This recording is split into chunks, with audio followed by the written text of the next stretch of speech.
عليكم ورحمة الله وبركاته. ازيكم يا حبايبي؟ عاملين ايه؟ ان شاء الله تكونوا بخير. احنا النهارده هنعمل صينية بطاطا. البطاطا يا حبايبي دول 3 كيلو. انا قشرتهم زي ما حضراتكم شايفين كده وسلقتهم حطيت عليهم مية وسلقتهم بس لحد ما تستوي معايا خالص تبقى بالشكل ده. وهنعمل ايه؟ هنحط معانا، هوريكم برضو واحدة واحدة. ده ل 3 كيلو بطاطا، وده نص كيلو لبن بخيره زي ما حضراتكم شايفين كده، ودول 4 معالق بالمعلقه الكبيره زبيب. وعلى حسب ما انتوا حابين، يعني حابين تحطوا ونحط مثلا جوز الهند برضو على حسب ما يعني ما بتحبوا. عايزه تزودي اكتر من كده برضو بتزودي، عايزه تحطي جوز الهند بتحطي، بس على حسب الناس اللي بتحب. ودول 5 معالق كبار بالمعلقه الكبيره دي سكر. انا هحط ده كله مع بعضه وههرس البطاطا واوريكم بعد ما اهرسها واحط الحاجه دي هوريكم. حبايبي انا بحط البطاطا كده في اي حاجه زي ما انتم ما تحبوا، في حله، في حاجه، في طبق كبير، بس انا بحب حاجه غويطه كده عشان اعرف ايه اخد راحتي فيها. وابدا اهرسها، اجيب كوبايه عصير كبيره كده زي دي عشان ابقى ايه متملكاها، وابدا اهرس كده لحد ما ايه ما انعمها كده بالطريقه دي. شايفين كده انا بهرسها كده اهو زي ما حضراتكم شايفين كده. احط كده واهرس. دول 3 كيلو يعني هعمل صينيه كبيره، يعني تبقى صينيه حلوه، تبقى جميله جدا على فكره وطعمها لذيذ، يعني هتعجبكم جدا جدا. زي ما حضراتكم شايفين كده احط البطاطا واهرس كده، وعلى حسب الكميه اللي انت عايزاها. يعني ممكن افراد قليله تعمل على قد ما انت عايزه، يعني ممكن تجيبي كيلو ونص، بس شوفي بقى المقادير انا قلتها قد ايه وهتقسمي. يعني دول 5 معالق سكر احطهم على 3 كيلو، و4 معالق زبده. معلش نسيت اقولها في الاول، 4 معالق زبده وال4 معالق زبيب. لو حابه بقى تعملي يعني كميه اقل من كده ممكن ايه تقللي من كل حاجه، هتعرفي المعيارات قد ايه وتقللي من كل حاجه. بدل ما احط كيس لبن احط نص كيس مثلا، على حسب كده ما ايه ما انت حابه. تطلع لذيذه وجميله جدا والله، يعني اي حد بيعملها بيحبها، يعني حاجات محبوبه جدا، من الاكلات الحلوه دي، يعتبر من الحاجات الحلوه يعني. بصوا دول 4 معالق زبده اهو، هوريكم ثانيه واحده.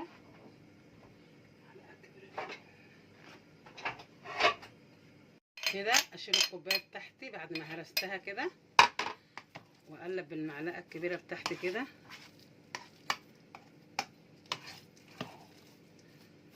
واضمن انها كلها ايه اتهرست، وابدا ايه انزل بقى بالحاجات بتاعتي. دول 4 معالق زبده،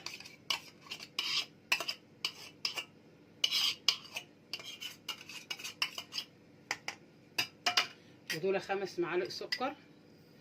محبش نحط اكتر من كده عشان ما تبقاش مسكره اكتر من اللازم. ودول 4 معالق زبيب.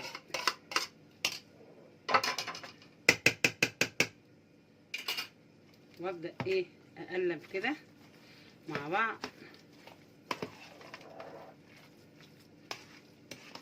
طبعا لازم تتهرس وهي سخنه، لو بردت مش هتعرفي تهرسيها ولا تنعميها، لازم تتهرس وهي سخنه. زي البطاطس كده لما نعملها البطاطس برضو المهروسه او تعمليها بري، برضو لازم اول ما تسلقيها تيجي على طول هرساها بالطريقه دي. وننزل باللبن،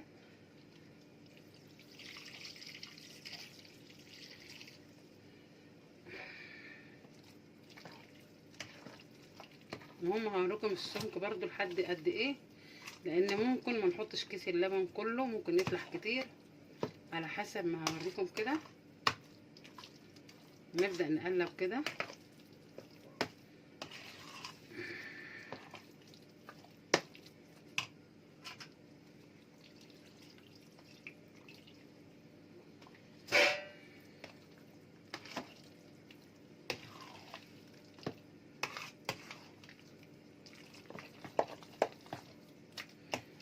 والقرع العسل على فكرة برضو بيتعمل بنفس الطريقة دي.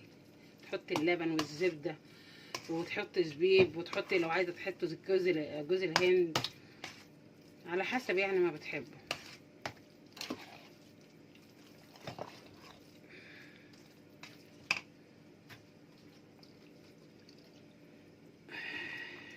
خدت كيس اللبن، يعني ال3 كيلو خدوا نص كيلو لبن. كيس اللبن ده نص كيلو.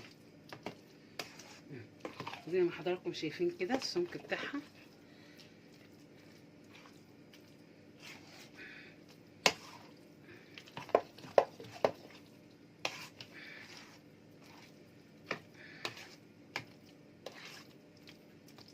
كده خلصت معانا اهي البطاطا. هبدأ بقى احطها في الصينية، واحط الصينية في الفرن، وتبقى دي صينية البطاطا اللي احنا بنقول عليها، وهوريها لكم بعد التسوية. كده خلاص. بصي يا حبايبي، هي كده طالعه مظبوطه للناس اللي ما بتحبش الحاجات مسكره قوي. يعني انا حاطه 5 معالق عشان ايه؟ الناس اللي ما بتحبش الحاجه مسكره اكتر من اللازم، يعني بتبقى يا دوب مظبوطه. ولكن انت عايزاها مسكره وتبقى مسكره كده وانت بتاكليها، هتخلي بدل 5 معالق تحطي 7 معالق، تطلع معاكي مسكره كده برده وحلوه. دي الصينيه بتاعتي مقاس 30 في 30، يعني صينيه كبيره مش صغيره. سيحت معلقه زبده وادهن بها الصينيه كده عشان ما تبقاش برده لازقه معايا. يعني المعلقه مش حطيتها كلها هنا، يعني حطيت نص، يعني حبه هنا كده دهنت بها الصينيه، والباقي خليته عشان احطه برده على وش البطاطا. ودي البطاطا بتاعتي اهي، نبدا ننزل بها كده.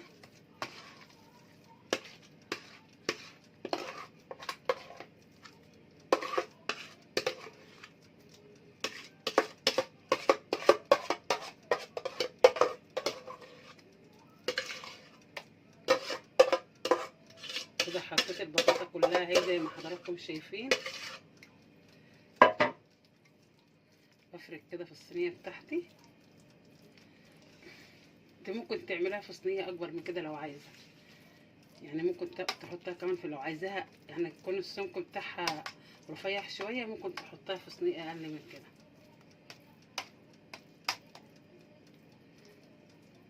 ونبدا كده نسوي وشها كده ونسخن الفرن. هي بتقعد في الفرن مثلا من نص ساعه لساعه الا ربع كده بالكتير، وهقول لكم برضو بعد التسويه هي قعدت قد ايه، عشان دي بس سمكها. هي مش وشها بتحس انه بيحمر قوي، لا هي بتاخد لون بس، لانها البطاطا مش او القرع العسلي مش من الحاجات اللي وشه بيحمر، يعني زي مثلا صينيه الجلاش او صينيه المكرونه، لا ده ما مش وشه بيحمر للدرجه دي، بس بياخد لون كده، بتاخد لون كده في التحمير. ونبدا بقى ايه دي عشان ايه؟ الزبده دي عشان ايه؟ عشان تاخد اللون، لان لو ما حطيناهاش، لو حطيتها حتى 5 ساعات عمرها ما هتاخد لون. كده نبدأ كده بالفرشة بتاعتنا ونعمل كده، ندهن وشها كده. مش عايزة ادهن كده عشان خايفة لا تتجرح. زي ما حضراتكم شايفين كده، ندهن وشها كله بالطريقة دي. يعني سيحت معلقة زبدة دهنت منها الصينية، والباقي حطيت منه على الوش، وعلى حسب يعني ممكن تحطها كلها، ممكن يتبقى منها، بس هي ما تبقاش منها اهي زي ما حضراتكم شايفين كده. هبدا احطها في الفرن بتاعي وهوريها لكم بعد التسويه. بيبي صينيه البطاطا بعد ما استوت بقت بالشكل الجميل ده زي ما حضراتكم شايفين. كده استوت معايا، هي ما بتحمرش اكتر من كده. بنبدا نقطعها بقى كده ونحط منها في الطبق.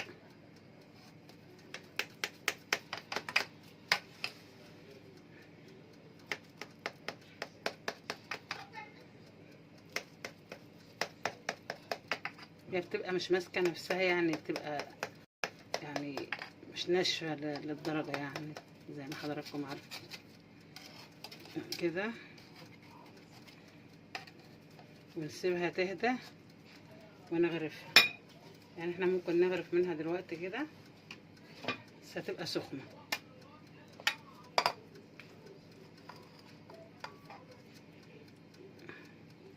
كده بالشكل الجميل ده. هي استوت معانا، بنغرفها كده تبدأ تهدى وتاكلي منها عادي، ولو بتحبها سخنة تاكلي على طول عادي. كده بقت بالشكل الجميل ده. لو عملتوها بنفس الطريقة دي هتعجبكم جدا جدا، تعملوها وتاكلوها بألف هنا وشفا. متنساش تفعلوا الجرس وتدوسوا لايك عشان يوصلكم كل جديد. والسلام عليكم ورحمة الله وبركاته.